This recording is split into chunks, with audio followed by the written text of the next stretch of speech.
Sabemos que o inferno foi criado para Satanás e seus demônios. Mas você sabia que Jesus teve que ir ao inferno? Qual seria o propósito dessa jornada?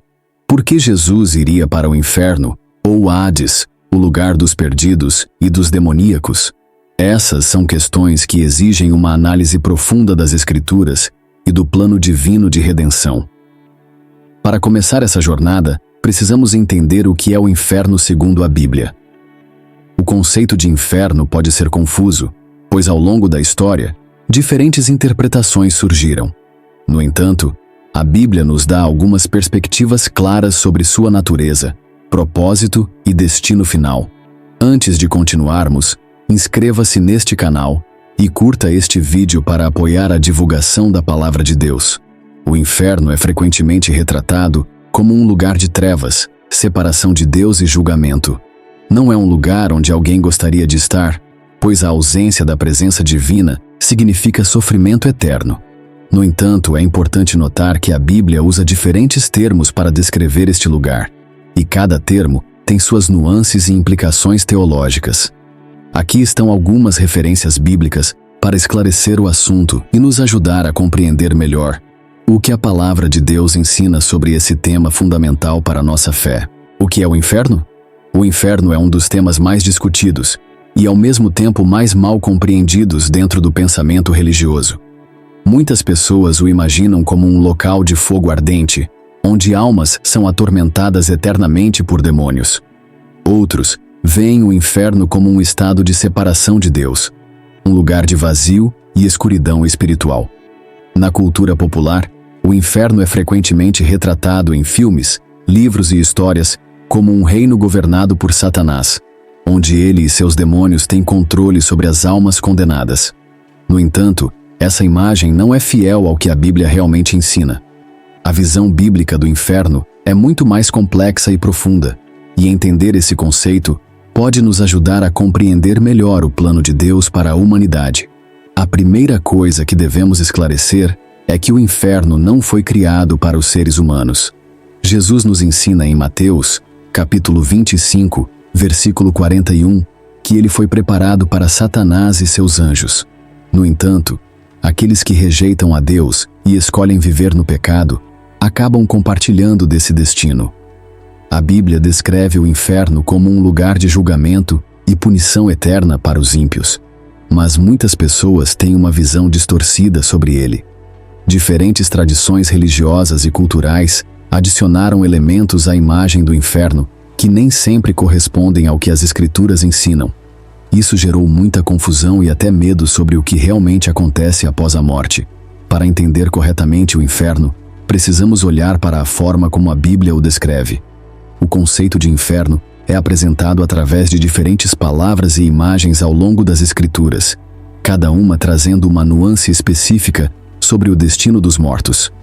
Essas descrições são importantes para compreendermos como o inferno se encaixa no plano divino e o que ele realmente representa. A seguir, vamos explorar os diferentes termos que a Bíblia usa para descrever esse lugar, observando seus significados e como cada um deles contribui para a visão completa do inferno. Se tiver alguma dúvida ou quiser aprofundar mais nesse assunto, continue acompanhando esta leitura. E lembre-se, a melhor maneira de evitar o inferno é conhecer a verdade e seguir a Cristo, que nos oferece a salvação e a vida eterna.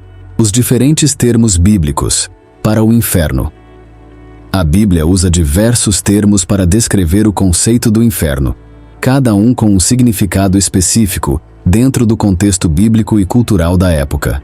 Esses termos nos ajudam a entender melhor a distinção entre o estado temporário dos mortos e o destino final dos ímpios. Ao longo do Antigo e do Novo Testamento, encontramos 4 palavras principais que descrevem a morada dos mortos ou o local de punição: Sheol, Hades, Gena e Lago de Fogo. Vamos analisar cada um deles em detalhes. 1. Sheol, o reino dos mortos no Antigo Testamento. A palavra hebraica, Sheol, aparece diversas vezes no Antigo Testamento e se refere ao mundo dos mortos. Diferentemente da concepção moderna de inferno como um lugar de tormento, O Sheol era entendido como o destino de todos os falecidos, tanto justos quanto ímpios. Era visto como um lugar de sombras, silêncio e separação da vida terrena, onde as almas aguardavam um destino final. Os antigos hebreus não tinham uma visão clara sobre o que acontecia após a morte, mas o Sheol era frequentemente descrito como um local onde os mortos dormiam em um estado de espera. Esse conceito pode ser encontrado em diversos versículos do Antigo Testamento, como Eclesiastes capítulo 9, versículo 10. Tudo quanto te vier à mão para fazer, faze-o conforme as tuas forças, porque no Sheol, para onde tu vais, não há obra, nem projetos, nem conhecimento, nem sabedoria. Salmos, capítulo 88, versículo 3. Porque a minha alma está farta de males, e a minha vida já está à beira do Sheol. Embora o Sheol fosse um lugar sombrio, não era necessariamente um local de punição. Ele era considerado mais como um estado intermediário até o julgamento final. Segundo a Hades, a versão grega do Sheol no Novo Testamento. Com a influência da cultura grega no período do Novo Testamento, a palavra Hades passou a ser usada como equivalente ao Sheol. Assim como no conceito hebraico, o Hades era descrito como um local de espera para os mortos antes do juízo final. Jesus faz referência ao Hades na famosa parábola do rico e Lázaro, onde ele ilustra o contraste entre o sofrimento dos ímpios e o descanso dos justos após a morte. Lucas, capítulo 16, versículos 29 a 31. Nesse relato, o homem rico, que levou uma vida egoísta e sem temor a Deus, encontra-se em tormento no Hades, enquanto Lázaro, um mendigo justo, é levado ao seio de Abraão, onde encontra conforto. Isso sugere que no Hades há uma separação entre os justos e os ímpios, mas ainda não se trata da condenação definitiva, pois essa ocorrerá após o julgamento final. Terceiro Gina, o lugar da condenação eterna. O termo Gina foi frequentemente utilizado por Jesus para descrever o destino final dos pecadores. A palavra vem do hebraico Gehinnom, que significa Vale de Inom, um local real nos arredores de Jerusalém. Historicamente, esse vale era conhecido por práticas pagãs terríveis, incluindo sacrifícios de crianças ao deus Moloque. Mais tarde, o local passou a ser usado como um depósito de lixo, onde se queimavam cadáveres de criminosos e resíduos da cidade. O fogo que ardia constantemente ali tornou-se uma poderosa metáfora para o sofrimento eterno. Jesus utilizou essa imagem para ensinar sobre a seriedade do castigo final. Marcos, capítulo 9, versículo 43. Se a tua mão te fizer tropeçar, corta-a. Melhor é entrares na vida aleijado do que, tendo as duas mãos, ires para a Gina, para o fogo inextinguível. Mateus, capítulo 10, versículo 28. Não temais os que matam o corpo e não podem matar a alma. Temei antes aquele que pode fazer perecer no inferno, Geena, tanto a alma como o corpo. Diferente do Hades, que é um local temporário, a Geena representa a condenação eterna, o destino definitivo dos que rejeitam a Deus. Quarto, o lago de fogo, o juízo final e a punição eterna. No livro do Apocalipse, encontramos a descrição do lago de fogo, que é apresentado como o destino final de Satanás, seus anjos e todos os que não têm seus nomes inscritos no livro da vida. Ele é mencionado várias vezes como um lugar de tormento eterno. Apocalipse, capítulo 20, versículo 10. E o diabo, que os enganava, foi lançado no lago de fogo e enxofre, onde estão a besta e o falso profeta, e serão atormentados dia e noite, para todo o sempre. Apocalipse, capítulo 20, versículos 14 e 15. Então a morte e o inferno foram lançados no lago de fogo. Esta é a segunda morte. E todo aquele que não foi achado inscrito no livro da vida foi lançado no lago de fogo. Enquanto o Hades e o Sheol são estados temporários, o lago de fogo é a punição eterna para os ímpios. Ele simboliza a separação definitiva de Deus e a condenação final daqueles que rejeitam a oferta de salvação. Equívocos comuns sobre o inferno. Apesar das descrições bíblicas, muitas concepções erradas sobre o inferno ainda circulam entre as pessoas. Algumas dessas ideias vêm da cultura popular, do folclore ou de interpretações equivocadas das Escrituras. Vamos analisar alguns dos principais equívocos sobre o inferno e o que a Bíblia realmente ensina sobre eles. O inferno, como o reino do diabo. Muitos acreditam que Satanás governa o inferno e que ele reina sobre os condenados como um soberano maligno. Filmes, quadrinhos e até algumas tradições culturais reforçam essa imagem, retratando o diabo como um rei sentado em um trono de fogo, comandando os demônios para torturar as almas. No entanto, a Bíblia não ensina isso. Na realidade, o inferno é um lugar de punição para Satanás, e não seu domínio. Ele não é o governante do inferno, mas um de seus prisioneiros. Mateus, capítulo 25, versículo 41. Então dirá também aos que estiverem à sua esquerda: Apartai-vos de mim, malditos, para o fogo eterno, preparado para o diabo e seus anjos.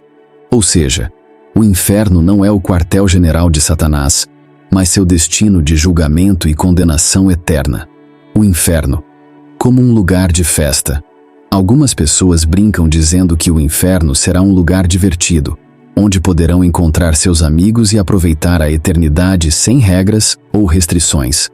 Essa visão muitas vezes surge de um desejo de rejeitar a ideia de punição eterna, transformando o inferno em algo trivial. No entanto, a Bíblia descreve o inferno como um lugar de sofrimento, separação de Deus e ausência total de alegria. Não há comunhão, não há festas, não há liberdade, apenas pranto e angústia. Mateus, capítulo 8, versículo 12. Ali haverá pranto e ranger de dentes. Esse versículo deixa claro que o inferno será um lugar de dor, arrependimento e solidão, e não uma eterna celebração. O conceito de purgatório. Algumas tradições religiosas ensinam que existe um lugar intermediário chamado purgatório, onde as almas são purificadas antes de entrarem no céu. Essa ideia sugere que, mesmo após a morte, as pessoas teriam uma segunda chance de serem redimidas por meio de sofrimentos temporários. Contudo, a Bíblia não ensina a existência do purgatório. Pelo contrário, ela afirma que após a morte, segue-se o julgamento, sem uma segunda oportunidade para a salvação.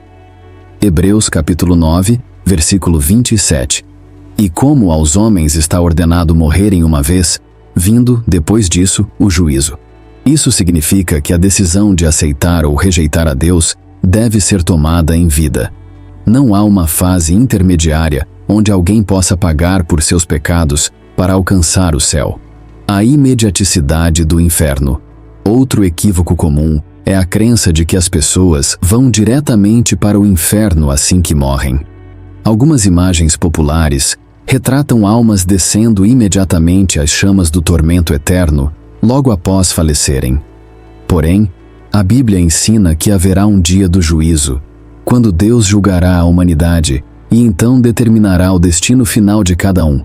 Até lá, os mortos aguardam, seja em conforto ou em sofrimento. Apocalipse, capítulo 20, versículos 11 a 15. Vi um grande trono branco e o que estava assentado sobre ele. E vi os mortos grandes e pequenos que estavam diante do trono, e abriram-se os livros. E todo aquele que não foi achado inscrito no livro da vida foi lançado no lago de fogo. Isso indica que o julgamento final ainda está por vir, e somente então os ímpios serão lançados no lago de fogo.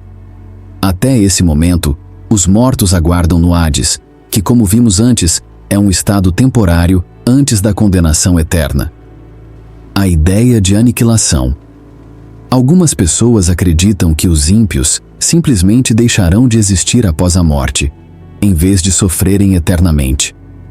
Essa visão, chamada de aniquilacionismo, sugere que Deus não permitiria um castigo eterno, mas sim a destruição completa dos pecadores. No entanto, a interpretação bíblica mais tradicional sustenta que o inferno é um lugar de tormento contínuo e consciente. Mateus, capítulo 25, versículo 46. E irão estes para o castigo eterno, mas os justos para a vida eterna. Note que Jesus usa o mesmo termo para descrever tanto o castigo dos ímpios quanto a recompensa dos justos. Se a vida eterna dos salvos dura para sempre, o castigo eterno dos perdidos também.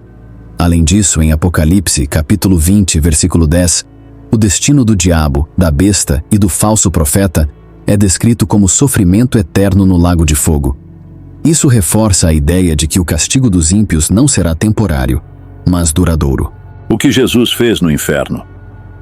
Agora que esclarecemos os diferentes aspectos do inferno, podemos entender melhor por que Jesus foi até lá. Sua descida ao inferno não foi para sofrer ainda mais, mas para cumprir um propósito divino. Pregação aos espíritos em prisão. De acordo com a primeira carta de Pedro, capítulo 3, versículos 18 a 20, Jesus pregou aos espíritos que estavam presos. Isso não significa que ele lhes deu uma segunda chance, mas proclamou sua vitória sobre o pecado e a morte. Derrota da morte e do pecado. Em Apocalipse, capítulo 1, versículo 18. Jesus declara que possui as chaves da morte e do Hades. Isso significa que ele tem total autoridade sobre a vida e a morte. Abertura dos portões do céu. Antes da morte e ressurreição de Jesus, o acesso ao céu estava fechado para a humanidade. Efésios, capítulo 4, versículos 8 a 10, sugere que ele levou consigo os justos que aguardavam a redenção. A vitória definitiva sobre Satanás. Ao descer ao inferno e ressuscitar, Jesus demonstrou seu poder absoluto sobre as forças do mal. Sua ressurreição garantiu que a morte não tem mais domínio sobre aqueles que creem nele. O que isso significa para nós? A descida de Jesus ao inferno e sua vitória sobre a morte nos trazem esperança e redenção. Graças a ele, não precisamos mais temer a morte ou o inferno. Seu sacrifício nos garante a vida eterna, se escolhermos confiar nele. Podemos viver com a certeza de que nada pode nos separar do amor de Deus. Esse conhecimento deve nos motivar a compartilhar essa mensagem com outras pessoas, ajudando-as a encontrar a verdade e a salvação em Cristo. Conclusão. A vitória de Jesus sobre a morte e o inferno é a maior demonstração de seu poder e amor pela humanidade. Seu sacrifício nos permite ter esperança e confiança no futuro. Se esta mensagem tocou o seu coração, inscreva-se neste canal, curta este vídeo e compartilhe com aqueles que precisam ouvir essa verdade. Que Deus te abençoe.